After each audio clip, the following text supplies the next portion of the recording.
అందరికీ నమస్కారం. ఈరోజు కథ అలా అలా అలా అనంతంగా. రచన తాడిమేటి శ్రీదేవి గారు. ఇంకా స్టోరీలోకి వెళ్ళిపోదామా? కదలకుండా కూర్చోలేవు, బొంగరంలా తలాడిస్తూ ఉంటే జడెలా వేస్తాను? గట్టిగా కసిరింది సుందరి తన 6 ఏళ్ల కూతురు ఉషను. నీకెంత విసిగేమిటోయ్, పిల్లల్ని అలా కసురుకుంటే ఎలా? నెమ్మదిగా చెప్పేలా చెప్పాలి గాని అక్కడే పేపర్ తిరిగేస్తున్న సుందరం అన్నాడు. ఓ అబ్బో, చెప్పేలా చెప్తే వినే పిల్లలేనా వీళ్ళు? పోనీ మీకంత ఓపిక ఉంటే మీరు చెప్పచ్చు కదా. అక్కడికి మీరేమో వాళ్ళకి పరమ శాంత స్వరూపులు, నేనేమో రాకాసిని అనేనా మీ ఉద్దేశం? హోంవర్క్ చేయించడము, చదివించడము అన్నీ నేనే చూసుకోవాలి. అసలే సిలబస్ ఎక్కువగా ఉంటుంది, మధ్య మధ్యలో పరీక్షలొకటి. అవి వాళ్లకు నాకు అర్థమై చావడం లేదు. ప్రాజెక్టులు, డ్రాయింగ్లంటూ దుంప తెంపుతున్నారు. వాటి కోసం బజార్లమ్మట తిరిగి తిరిగి నా తల ప్రాణం తోకకు వస్తుంది, విసురుగా అంది సుందరి. అందుకే కదుటోయ్ నేను ఉద్యోగం చెయ్యొద్దని చెప్పాను, 2 చోట్ల కష్టపడలేవని. ఈ చాకరి 10 ఉద్యోగాలు పెట్టు, ఓ మెప్పు మెహర్బానీ ఏమన్నా ఉన్నాయి కనుకనా? గానుగేదు బతికాయి రోత పుడుతుంది. మూతి 3 వంకర్లు తిప్పింది. కదలొద్దన్నానా? చెప్తే వినవు, మొండితనంలో మేనత్తను పెంచిపోయావు. పిల్ల బుగ్గ సుందరి చేతిలో 2 అంగుళాలు సాగింది. దాంతో పిల్ల గొల్లుమనడం, సుందరం కయ్యమనడం ఒకేసారి జరిగాయి. మధ్యలో మా చెల్లెలి మాట ఎత్తుతావెందుకు? తిట్టుకుంటే నీ పిల్లను నువ్వు తిట్టుకో, ఎగిరాడు సుందరం. అవును, నా పిల్లే, కాని బుద్ధులు మీ చెల్లెలివే. అత్తయ్యగారు చెప్పిన మాట ఒక్కటైనా చెవనెక్కించుకునేది, ఆవిన్ని ఏడిపించుకుని తినేది కాదు. నిజం చెప్పండి, ఛాలెంజ్ చేస్తున్నట్లు అంది. అబ్బో అత్తయ్యగారు, ఆవిడ ప్రతి మాట నీకు విసుగ్గానే ఉండేది, పోయింది కాబట్టి ఇప్పుడు మంచిదైపోయిందా? కౌంటర్లు ఇచ్చాడు. అనండి అనండి, ఎంత బాగా చూసినా నేను పరాయింటి నుంచి వచ్చిన దాన్నేగా. మీరు ఒకటి, ముక్కు చీదేసింది. చాలే, నెత్తి మీద నీళ్లకుండ ఉంటుంది ఎప్పుడు. ఆ రవిగాడు ఇంకా బాత్రూమ్ నుంచి వచ్చినట్లు లేడు. స్కూల్కి టైం అవుతుందని ఏమైనా జ్ఞానం ఉందా వాడికి? ఏమైనా అంటే సమాధానం చెప్పకుండా నుంచుంటాడు. నానిముచ్చి వెదవా, చురుకు లేకుండా మన్ను తిన్న పాములా ఉండడం ఎవరి పోలిక వచ్చిందో వ్యంగ్యంగా అన్నాడు. మీరు డైరెక్ట్గా అనకపోయినా మా అన్నయ్యని అంటున్నారని తెలుసు. ధైర్యం ఉంటే నాలా మొహం మీద అనాలి, ఇలా మెలికి మాటలు మా ఇంటా వంట లేవు అని దులిపేసింది సుందరి. అవును పాపం, మిమ్మల్ని చెప్పే ఎవరైనా చెప్పాలి. ఎదుటి వాళ్ళను దులిపేయడమే నిజాయితీ అనుకుంటారు. ఎక్కడికి పోతుంది పుట్టుకతో వచ్చిన బుద్ధి? అవును, పుడకలతో గానీ పోదు. నిండింట్లో ఇలాంటి మాటలనడం మీకే చెల్లింది. విసురుగా జడవేయడం ముగించి పిల్లను ముందుకు తోసింది. అద్దంలో చూసుకున్న ఉష, ఇవాళ బుధవారం స్పోర్ట్స్ డే కదా, వైటు రిబ్బన్లు వేయలేదేమిటి అంటూ రాగం తీసింది. కావలసిన రిబ్బన్లు ముందే తెచ్చి పెట్టుకోలేవు? అంతా అయ్యాక మొదలెడతావు. నేనేదో ఖాళీగా ఉన్నట్లు పొద్దుట్నుంచి ఒంటి చేత్తో చేసుకొస్తున్నాను. ఇంకా క్యారియర్లు సర్దాలి. కాసిన కాఫీ నీళ్లు గొంతులో పోసుకోవడమే కష్టమైపోయింది. జీరగా ధ్వనించింది సుందరి గొంతు. ఏదో బండలెత్తినట్లు ఆపసోపాలు పడతావెప్పుడు చూసినా. ఎవరింట్లో పనివారు చేసుకోవడం కూడా బ్రహ్మాండమే. భర్త మాటల్లోని వెటకారానికి సుందరికి ఒళ్ళంతా కారం రాసినట్లయింది. అదే మరి నేను మొత్తుకునేదను. మీరు ఆఫీస్కి వెళ్లేలోగా ఒక చెయ్యి వేస్తే నాకు పని తెములుతుంది. మా అన్నయ్య చక్కగా సాయం చేస్తాడు, మా వదిన అదృష్టవంతురాలులేండి అని నిట్టూర్చింది. అలా ఆడంగి పనులు చేయడం మా ఇంటా వంట లేదు, ఏసడించాడు సుందరం. మా ఆఫీసులో పనిచేసే మాధవి గారు ఇంటా బయట ఎంత బాగా సమర్థించుకొస్తుందో. ఎప్పుడు చూసినా నవ్వు మొహంతోనే ఉంటుంది. పనుల్లో ఆడామగ తేడాలు చూపించడంలోనే మీ సంస్కారం బయటపడుతుంది.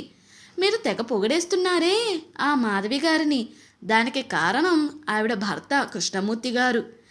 ఆడపని మగపని అని తేడాలు లేకుండా ఇద్దరం అన్నీ కలిసి చేసుకుంటామని ఆవిడే చెప్పారు. ఆ విషయం మాత్రం తమరికి ఎక్కదు. సర్లేండి, మా నిద్రకి ఇది ఎప్పుడు ఉండేదే గాని నేను ఇవాళ బజారుకు పోలేను. మీరే ఏవో 2 కూరలు తెచ్చి పడేయండి అంటూ నీరసంగా సోఫాలో కూలబడింది సుందరి.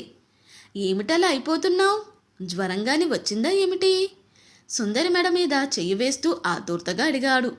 డాక్టర్ దగ్గరికి తీసుకువెళ్ళనా అని భర్త ఆదరంగా అడిగిన తీరుకి ఆమె కళ్ళల్లోకి నీరు చేరింది.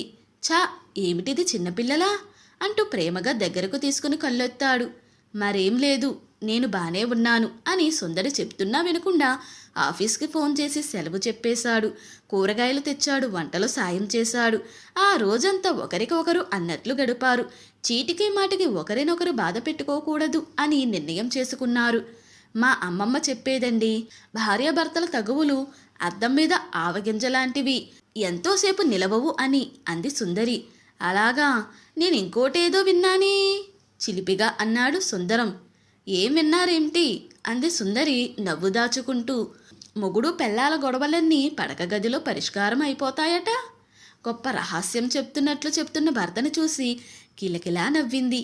అరమరికలు లేని ఆనందంతో ఇద్దరూ ఆదమరిచారు ఆ రోజు. మర్నాడు సుందరం బాత్రూం నుంచి అరుస్తున్నాడు. ఎన్నిసార్లు చెప్పాలి, సోప్ అవ్వగానే కొత్తది పెట్టమని?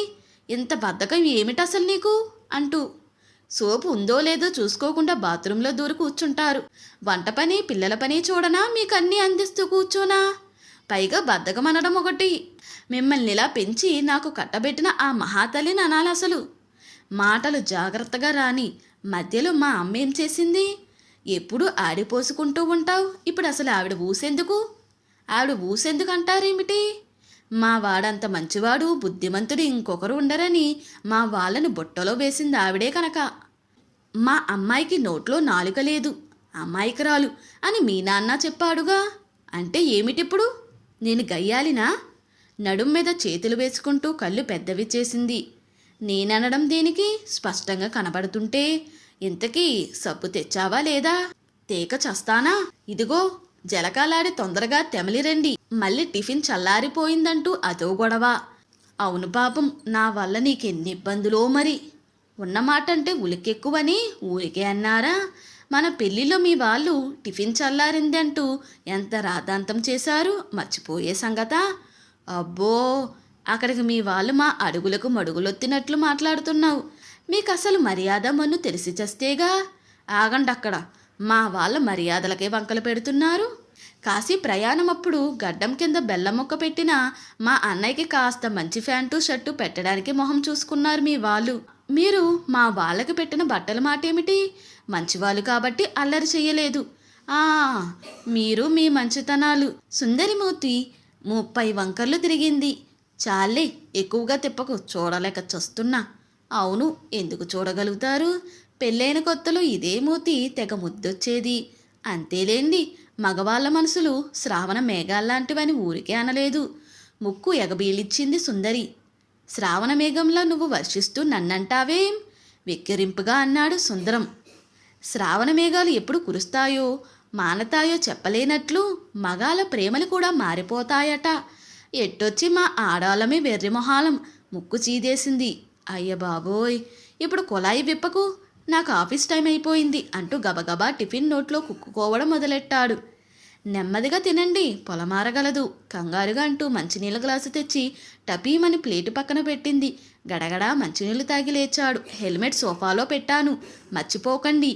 జాగ్రత్తగా వెళ్ళిరండి. నువ్వు కదులు మరి, త్వరగా ఎదురురా. నువ్వు ఎదురొస్తే నా పనులన్నీ జామ్ జామ్ అని అయిపోతాయి. సాయంత్రం త్వరగా వచ్చేస్తాను. పిల్లల స్లిప్ టెస్ట్ అయిపోయాయి అన్నావు కదా, పార్కుకు వెళదాం. Be ready. హుషారుగా గడప దాటాడు సుందరం. నేను ఎదురు రాకపోతే నీకు మనసులో ఉండదు, మురిపెంగా అనుకుంటూ నవ్వుకుంది. సాయంత్రం పిల్లలు సుందరి రెడీ అయి ఎదురుచూపులు మొదలుపెట్టారు. త్వరగా వస్తానన్నవాడు మామూలు టైంకి కూడా రాకపోయేసరికి పిల్లలు ఉసూరుమంటూ టీవీ ముందు కూర్చున్నారు. ఏదో అర్జెంట్ పని తగిలి ఉంటుంది, ఇంకోసారి తప్పకుండా వెళదామని వాళ్ళను బుజ్జగించి సమాధానపరిచింది. ఫోన్ చేస్తుంటే ఎంగేజ్ వచ్చింది. వంట చేసి పిల్లలకు పెట్టేసింది. ఆమె మనసు కొతకొతలాడుతుంది. తనంతట తాను పెందరాలే వస్తానని మనిషి ఇంటి ధ్యాస పట్టకుండా ఉన్నాడు. పోనీ అంతగా పని ఉంటే ఫోన్ చేసి ఒక్క మొక్క చెప్పచ్చుగా. పెళ్ళామే కదా అని లోకువా. ముందంతా కచ్చగా ఆలోచించిన ఆమెకు ఎంతసేపటికి భర్త ఫోన్ ఎత్తకపోయేసరికి కంగారు మొదలైంది. పిల్లలు నిద్రలకు పడ్డారు. అసలు ఎన్నో యాక్సిడెంట్ల గురించి వింటున్నాం, ఏమీ అవలేదు కదా అనే ఆలోచనకి ఆమె మనసు సుడిగాలిలో దీపంలా రెపరెపలాడింది. 10 దాటాక ఇల్లు చేరాడు సుందరం. విసురుగా ఏదో అనబోయి అతని వాలకం చూసి తమాయించుకుంది. కుర్చీలో కూలబడి తల వెనక్కి వాల్చి కళ్ళ మీద చెయ్యి పెట్టుకున్న అతన్ని చూస్తే ఆమె గుండె గుబగుబలాడింది. పరుగున వెళ్ళి మంచినీళ్లు తెచ్చిచ్చి, ఏమైందండి అంది భుజం మీద చేయి వేస్తూ. మా ఆఫీసులో స్వీపర్ శాంతమ్మ చాలా మంచిదని, భర్త పోయాక ఆ జాబు చేస్తూ పిల్లలిద్దరిని కష్టపడి చదివిస్తుందని చెప్పాను కదా. అవును, ఇద్దరు ఆడపిల్లలు తల్లికి సాయంగా ఉంటూ కష్టపడి చదువుకుంటున్నారని చెప్పారు కూడాను అంది.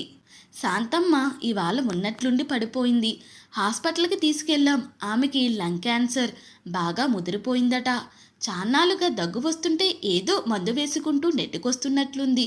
పిల్లల్నే తప్ప తన ఆరోగ్యం పట్టించుకోలేదు. పిల్లలు 10th ఇంటర్ చదువుతున్నారు. ఆమెకేమైనా అయితే ఆ పిల్లలు ఏమైపోతారో పాపం అని బాధపడ్డాడు. భర్త సున్నిత మనస్తత్వం తెలిసిన సుందరికి అంతా అర్థమైంది. బాధపడకండి, మరీ చిన్నపిల్లలు కాదు కదా. కష్టం సుఖం తెలిసిన వాళ్ళు. ఆఫీసులో అందరూ తలా కొంత సాయం చేస్తే వాళ్ళ కాళ్ళ మీద వాళ్ళు నిలబడతారు. దిగులు పడితే లాభమేమిటి? ముందు జరగాల్సింది చూడాలి. మా రంగనాథం మామయ్య పేద విద్యార్థులకు సాయం చేస్తూ ఉంటాడు. ఎవరైనా కష్టపడి చదువుకునే పేద పిల్లలు ఉంటే చెప్పమని ఫీజులు కడతానని చాలాసార్లు చెప్పాడు. ఆయన పిల్లలిద్దరూ కూడా బాగా సంపాదించుకుంటున్నారు. తన పెన్షన్తో మంచి పనులు చేయాలని ఆయన తపన. వీళ్ళ గురించి ఆయనకు చెబుదాం. పెట్టలేకపోయినా పెట్టే చెయ్యి చూపించాలంటారు. ఇంకా ఆలోచనలు వదిలి లేవండి. ఫ్రెష్ అయి వస్తే అన్నం వడ్డిస్తాను. చెయ్యి పట్టి లేవదీసింది. నువ్వు చాలా తెలివి సమర్థత ఉన్నదానివి సుందు. ఎంత పెద్ద సమస్యనైనా ఇట్టే తేల్చేస్తావు. నీ మాటలతో నా మనసు తేలికపడింది మనస్ఫూర్తిగా అన్నాడు సుందరం. నన్ను తర్వాత పొగడొచ్చు గాని ముందు మీరన్నిటికీ ఇలా కదిలిపోవడం మానుకోవాలి. అయినా కష్టాలనేవి మనుషులకి కాక మానులకు వస్తాయా? చిరునవ్వుతో అంటున్న భార్య వైపు ప్రేమగా చూశాడు. నవ్వుకుంటూ వంటింట్లోకి నడిచింది సుందరి. బావగారు స్పాట్ వాల్యుయేషన్కి వెళుతున్నారట. చెల్లాయి పిల్లల్ని తీసుకుని వస్తానని ఫోన్ చేసింది. 10 రోజులు ఉంటుందట నెమ్మదిగా అన్నాడు సుందరం. ఆహా, అన్నయ్యకి చెల్లెలు గారి నుంచి ఫోన్ వచ్చిందన్నమాట. ఎప్పుడైనా ఒక్కసారైనా ఇలా రావాలనుకుంటున్నాను. నీకు పుట్టింటికి వెళ్ళే ప్లాన్ ఏమైనా ఉందా అని మాట వరుసకైనా అడిగిన పాపాన పోదు. ఈసడింపుగా అంది సుందరి. ఎవరికి చేస్తే ఏమిటి? తేలిగ్గా తీసేయబోయాడు. అవునవును, ఇలాంటి వాటికి మీకేమీ పట్టింపులుండవు. అదే మా వాళ్ళు ఎవరైనా ఏ ఊరో వెళుతూ దారే కదా అని ఒక్క పూట దిగినా ముందు చెప్పి రాలేదని తెగ గుంజుకుంటారు. సర్లేవోయ్, దానికి మాత్రం ఎవరున్నారు? ఎక్కడికి వెళుతుంది? కావాలంటే అది వచ్చి వెళ్ళాక నువ్వు పుట్టింటికి వెళ్ళి 4 రోజులో 10 రోజులో ఉండిరా. నచ్చ చెప్తున్నట్లు అన్నాడు. మీరంతగా సోపు వేయలక్కర్లేదులేండి. ఆడపడుచు ఇంటికి వస్తానంటే ఏడ్చే రకాని కాదు. కాకపోతే నాకు ఇవ్వాల్సిన గౌరవం నాకు ఇవ్వడం లేదని నా బాధ. ఏదో లేదు, చిన్నపిల్ల, దానికి ఇలాంటివి తెలియవు. ఏమిటి చిన్నపిల్ల? నాకంటే ఆవిడ గారు 6 నెలలు చిన్న, అంతే. నేను మీకు నాపసానిలా కనబడడం, ఆవిడ చిన్న బొడ్డిలా కనబడడం మామూలైపోయింది. ధ్వంజమెత్తింది. ఇంతకీ ఏమంటావ్? విసుగు ధ్వనించింది అతని గొంతులో. ఏమంటాను? ఏమీ అనను. ఏమైనా అనడానికి నా మాట ఎప్పుడు చెల్లిందని?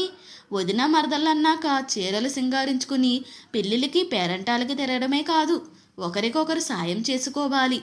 మా పుట్టింటికి వెళితే నేను మా వదిన సరదాగా కబుర్లు చెప్పుకుంటూనే అన్ని పనులు చక్కబెట్టుకుంటాం. మీ చెల్లెలు వచ్చిందంటే ఇటు పుల్ల అటు పెట్టదు.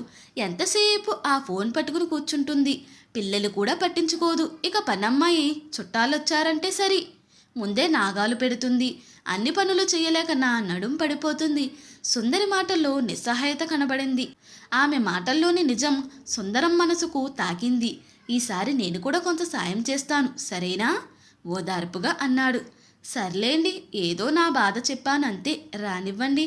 ఆడపడుచు అంటే అర్ధమొగుడు అంటారుగా. ఈ మొగుడు గారికి ఆ అర్ధమొగుడు గారికి సేవలు చేసి తరిస్తాను, విసురుగా అంది. అలా అంటుంటావు గాని నీ మనసులో ఏమీ ఉండదని నాకు తెలుసు సుందు. నవ్వడానికి ప్రయత్నం చేశాడు. గిల్లి జోలపాడడం మీకు తెలిసినంతగా ఎవరికి తెలుసు? ఏంటోయ్, నన్ను మరీ అలా లెక్కేస్తున్నావు? మరే, ఎందుకంటే మీరందరూ లెక్కల్లో మనుషులు కదా. బాబోయ్, ఇక్కడి నుంచి పారిపోవడం నయం. అవును, ఎప్పటినుంచో నాకో డౌటు. అసలు మన జాతకాలు కలిశాయని సిద్ధాంతి గారు ఎలా చెప్పారంటావు? ఎప్పుడూ ఏదో ఒక పొట్లాట. పొచ్చన్ మార్కు మొహం పెట్టిన సుందరంతో, అదేనయ్యా సుందరం, సంసారంలో సరిగమలంటే బోధ చేస్తున్నట్లుగా అరచేయి పైకెత్తి చూపించి నవ్వేసింది సుందరి. ఇంతటితో ఈ స్టోరీ ముగిసింది. ఈ స్టోరీ కనుక మీకు నచ్చినట్లయితే మరియు నా ఎక్స్ప్లెనేషన్ కనుక మీకు నచ్చినట్లయితే ప్లీజ్ లైక్ షేర్ సబ్స్క్రైబ్.